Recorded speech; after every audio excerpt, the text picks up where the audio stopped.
ہندوستان میں 7 سلطنتوں نے اسلامی خدمت کی ہے۔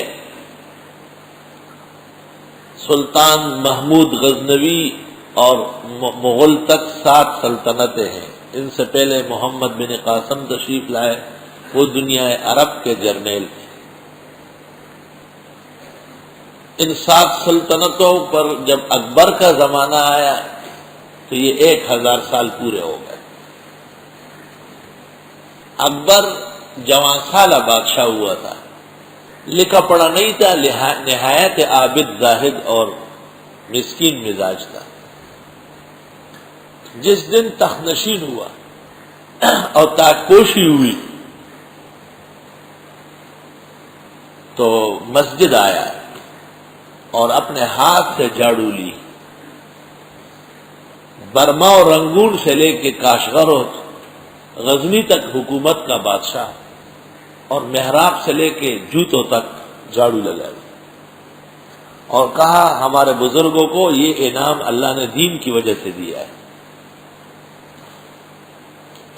اکبر کا علماء سے اتنا تعلق اور محبت تھی کہ جب پتہ چل جاتا کہ کوئی عالم ملنے آ رہا ہے تو بادشاہ تخت سے بغیر جوتا پہنے باہر نکل جاتا تھا، استقبال کرتا تھا، اور بہت عابد زاہد مشہور تھا۔ مغلیہ سلطنت کے سلسلے میں اکبر جیسے مسلمان نہیں تھا۔ بدقسمتی سے 1000 سال جب پورے ہو گئے تو ایران سے مبارک نام کا ایک رافضی آیا، اور وہ بڑا عالم تھا اور بہت ہی فنون جانتا تھا، اور اس کے 2 بیٹے تھے۔ ایک کا نام فیضی تھا جس نے بغیر نقطوں کے قرآن کی تفسیر لکھی ہے۔ آپ اپنی زبان پشتو میں بغیر نقطوں کی بات کر لیں، نہیں کر سکتے، سارا دن بیٹھے رہیں گے، پانی نہیں مانگ سکتے کیونکہ وہ اس میں بھی نقطہ ہے۔ اور اس نے 30 باروں قرآن کی مکمل تفسیر لکھی فیضی نے۔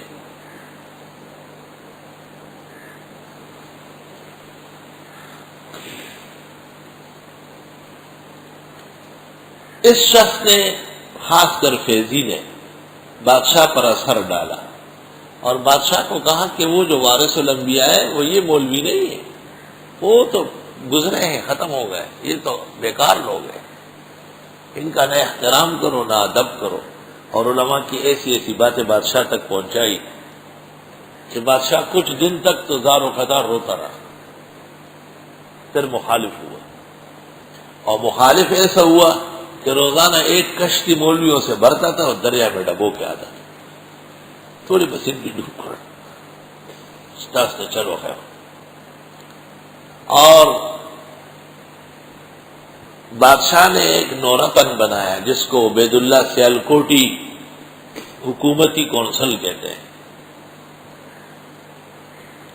اس کا بادشاہ خود صدر تھا اور 9 اس کے ارکان تھے۔ اور فیضی نے بادشاہ کو کہا کہ بادشاہ سلامت اولو الامر ہے، اور بادشاہ سلامت کا فیصلہ ابو حنیفہ اور شافعی سے بڑھ کر ہے، وہ صرف علماء تھے، آپ قوت والے ہیں، اور بادشاہ سلامت جو فیصلہ کرے وہ شریعت ہے۔ بادشاہ حیران ہو گیا کہ یہ تو کبھی دنیا میں ہوا نہیں ہے کہ ایک بادشاہ پوری شریعت پر حاوی ہو جائے۔ تو ظالم نے کہا کہ بادشاہ سلامت اللہ کا حکم ہوا ہے۔ کہا کب ہوا ہے؟ کہا آپ سو رہے تھے اور آپ کو الہام ہو رہا تھا، یا ایھا البشر لا تذبحوا البقر فإن تذبحوا البقر فمأواکم السقر۔ عربی کا بہت بڑا ماہر تھا۔ فیضی کے وقت سے لے کے اب تک ہندوستان کے طول و عرض میں اس پائے کا عربی دان کوئی نہیں ہے۔ اس کی تفسیر سواطع الالہام دلیل ہے، 3 جلدوں میں بغیر نقطوں کے، وہ فاتحہ سے والناس تک۔ اور بعض آیات کی تفسیر دیکھ کے عقل دنگ رہ جاتی ہے کہ حریری اور بدیع الزمان ہمدانی اس کے ٹخنوں کو بھی نہیں پہنچتے۔ اور اس ظالم نے بادشاہ کو کہا کہ دین محمدی پرانا ہو چکا ہے، 1000 سال ہو گئے، اب اس کو نئے سرے سے پیش کرنا ہے. ہندو، سکھ، مسلمان سب ایک ہیں. آپ ایک کر سکتے ہیں، جیسے آج کل کوشش ہو رہی سیاسی شعبہ دبازی ہوگی کہ ہم سب ایک ہیں. یہ اکبر اس کا بڑا تھا. خیر وہ طویل داستان ہے. آخر کار اکبر کو سجدہ ہونے لگا اور اس کا نام رکھا گیا سجدہ تعظیمی. اکبر کے خلاف علماء بول نہیں سکتے تھے، جس نے بولا اس کو سزا ملی. لیکن خدا کا وہ نر اور غیرتی بندہ، نر فرزند شیخ احمد سرہندی مجدد الف ثانی، 1000 سال بعد دوسرے لاثانی مجدد، اس نے سرہند سے علم اٹھایا اور اس نے نعرہ لگایا کہ بادشاہ کذاب ہے، تو بادشاہ دجال ہے اور اس کی نورتن کفار ہے، اور بادشاہ کے تمام تر مسائل خلاف اسلام. بادشاہ کو نورتن نے مشورہ دیا کہ مجدد مؤثر آدمی ہے، بادشاہ کے سامنے کچھ نہیں کر سکتا، آپ جواب نہ دیں، اور ہمارے پاس حکومت ہے اور سلطنت ہے، جو ہم چاہے کہیں مجدد تقریریں کرتا رہے. بادشاہ مر گیا، اس کا بیٹا نور الدین جہانگیر آیا. جہانگیر نے اس سزا میں نورتن کے افراد کو قتل کرایا کہ میرا والد اور میرے دادا اور پردادا فرغانہ سے اور رشدان سے اسلام کے لیے آئے تھے اور تم ظالموں نے ان کو کفار کر لیا. لیکن اکبر کے زمانے سے دربار بنا تھا، اور دربار میں جب کوئی داخل ہوتا تو پہلے سر اندر کر کے بادشاہ کو سجدہ کر لیتا، پھر اندر داخل ہوتا.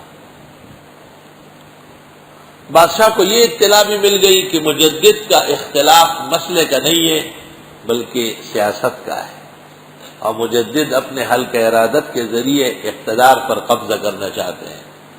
جب بادشاہوں کو یہ پتہ چلے کہ ہم سے کوئی اقتدار چھین رہا تو پھر ان سے نرمی نہیں کرتے.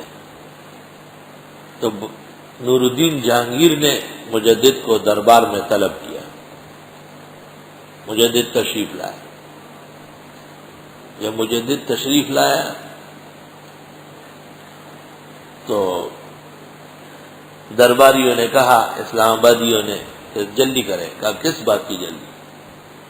بادشاہ تخت پر بیٹھا انتظار کر رہا ہے. دیکھا کہ سجدہ ہو رہا ہے تو زمین پر بیٹھ گئے، پہلے ٹانگیں داخل کر لی پھر سر داخل کیا. بادشاہ نے جلاد کو کہا مارو، سر مارو اس کا، میرے سامنے میری طرف ٹانگیں کر رہا ہے، سجدہ نہیں کر رہا ہے. تو مجدد نے وہ جو اس وقت جواب دیا تھا اس کو کسی نے اردو میں نظم کیا ہے کہ مجھ سے بجز خدا کے کسی کے حضور میں اپنا سر نیاز جھکایا نہ جائے گا. یہ غیرتی پیر بادشاہ سے روبرو گفتگو ہوئی. مجدد تھے، بادشاہ عاجز آیا اور فیصلہ کیا کہ اس کا سر قلم کر دو. نظام الملک وزیر اعظم تھا پورے ملک کا، وہ آگے آ کے کھڑا ہو گیا، مقام بادشاہ جو کہے وہ ہوگا، مگر ایک بات کہتا ہوں، سلطنت اور آپ کی خیر خواہی، ہم آپ کے خادم ہیں، خیر خواہی ہم پر فرض ہے. اس مولوی کو قتل کر دیا، ہندوستان سے حکومت ختم. اچھی طرح سنو، لوگوں سے ہمارا واسطہ ہے، ہم جانتے ہیں کہ یہ کون ہے، اس کے قتل کرنے میں ہمارا فائدہ نہیں، ہمارا شدید نقصان ہو جائے گا. تو بادشاہ نے کہا بید بھی کرتا ہے. کہا تقریریں بہت کی ہے، دماغ خشک ہوا ہے، گوالیار کے قلعے میں بند کر دوں گا، سیدھا ہو جائے گا. وہ سخت قلعہ ہے، نظام الملک بھی حضرت کا خلیفہ ہے، مرید ہے، لیکن بادشاہ کو تو نہیں بتاتے. بادشاہ نے کہا ٹھیک ہے، آپ جس طرح مناسب سمجھے. نظام الملک حضرت کو، مجدد کو لے گئے، گوالیار کے قلعے میں بند کر لیا. یہ اطلاع محمد خان کو ملی، اس کے پاس کابل و پشاور تھا، جس نے جامع مسجد محمد خان پشاور میں بنوایا، اور خان اعظم پنجاب کا گورنر تھا، اور خانہ بنگالہ اور میسور کا تھا، اور تینوں مجدد کے خلفاء و مریدین تھے. ہاں اب بھی پیر کہتے ہیں ہمارے بڑے مرید ہیں.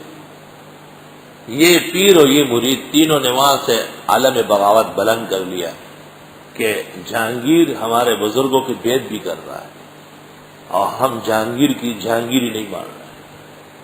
تینوں نے اپنے اپنے حلقے سے جھنڈے بغاوت بلند کر لیے کہ ہم نہیں مانتے جہانگیر ہمارا بادشاہ نہیں، ہم خود مختار ہیں. جہانگیر کو پتہ چلا، نظام الملک نے کہا صرف جیل جانے سے یہ شروع ہوا، قتل کر لیتے تو تماشا دیکھ لیتے.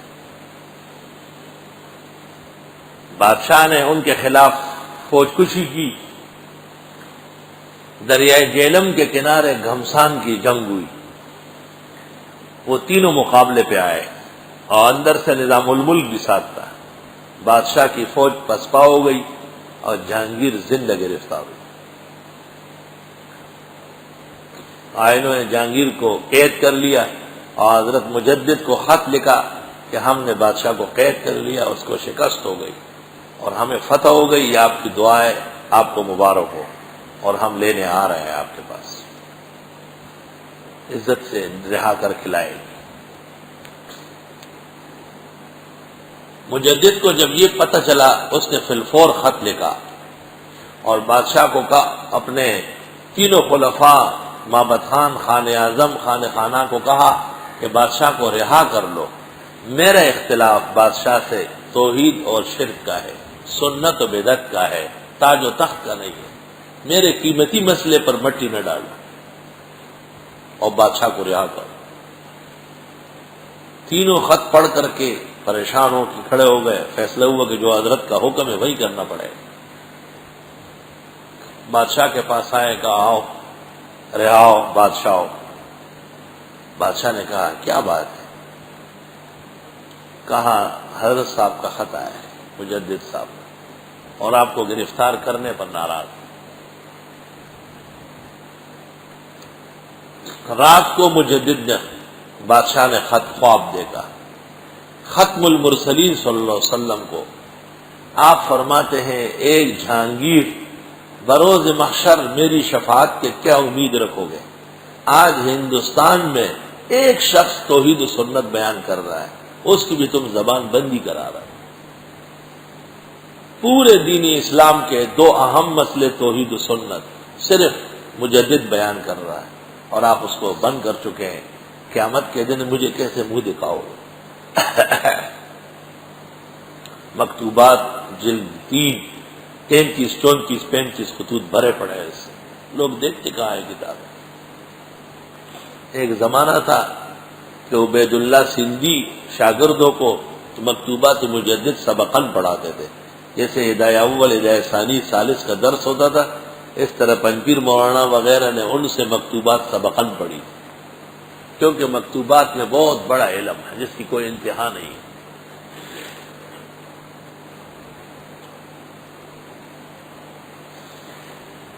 بادشاہ کا تو ویسے ہی دل پھٹ رہا تھا کہ ختم المرسلین صلی اللہ علیہ وسلم نے تنبیہ فرمائی اور انہوں نے کہا کہ ہم معافی مانگنے جا رہے ہیں.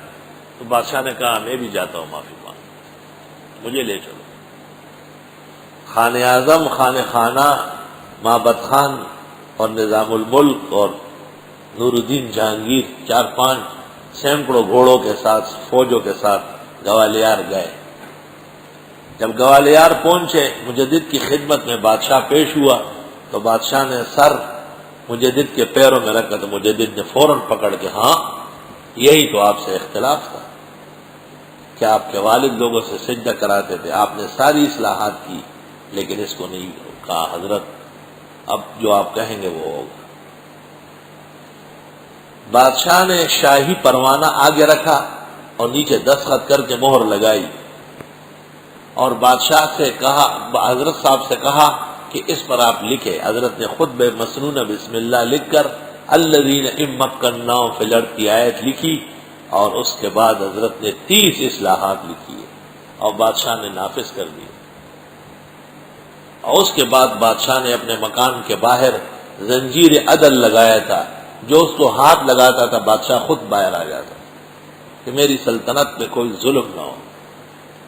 ایاک نعبد ہم خاص آپ کی عبادت کرتے ہیں.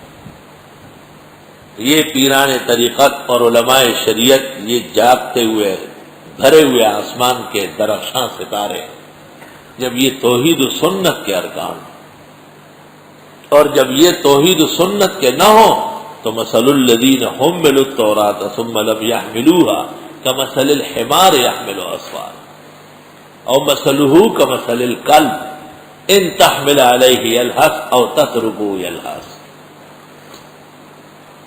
ایاک نعبد